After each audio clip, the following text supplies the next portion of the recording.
Welcome to HortTube, where we talk all things gardening. My name is Jim Putnam, and this is a Emerald Heights Distylium.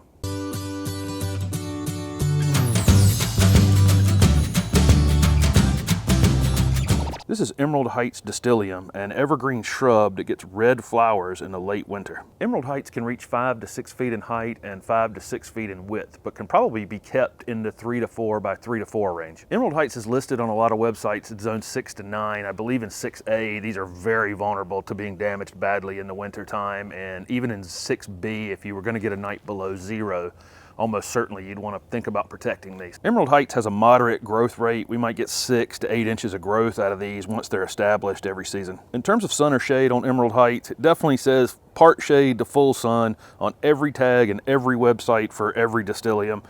I tend to think that these do best where they're not getting all day constant sun, so not a 15-hour June day.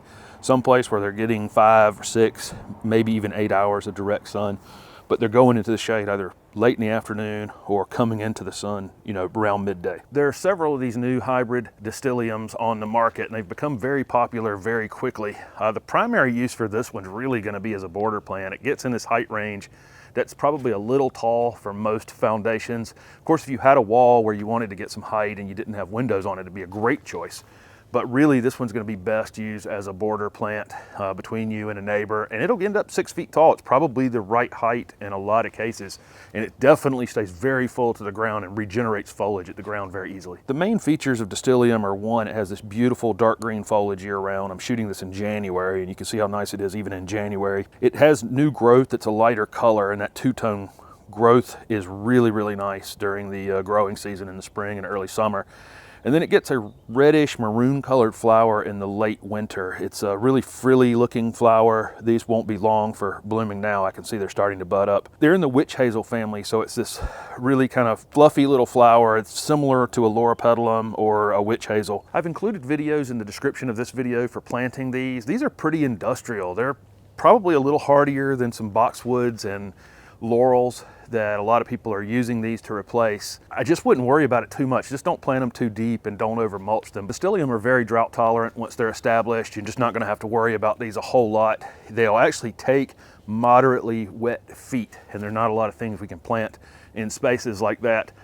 But I wouldn't put this plant on an automated watering system. I wouldn't just drown it, go out of your way to drown this plant. I'd let it dry out between waterings, and then if it needs watering, really drown the space around it. I would definitely fertilize Distylium in the spring. It has the new foliage is a lighter color than this darker green foliage, and it looks great during the growing season. Just use any slow release fertilizer in the spring, something that'll last 3 to 4 months, and only do it once. Don't fertilize this plant in midsummer. If you'll push new growth on it, that'll get burned in the wintertime. Distylium's very tolerant of heavy pruning, and you can prune these after they bloom. They bloom in the late winter, so anytime after that, you can get after these pretty hard before they start to put on their new growth in the spring, and that'll keep it a little fuller and probably produce some extra new growth, because anytime you make a cut, you're going to get 2 or 3 pieces replacing it, and that's going to offer you some additional branching and additional color contrast. Another benefit to Distylium is they get very few insect or disease problems. You're probably just not going to have any issues on this plant.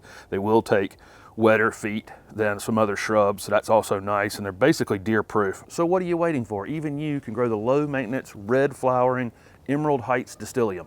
Thank you for watching my video, and if it was helpful, please hit the like button and subscribe to my channel for future videos. Also comment below with any questions you have about Distylium.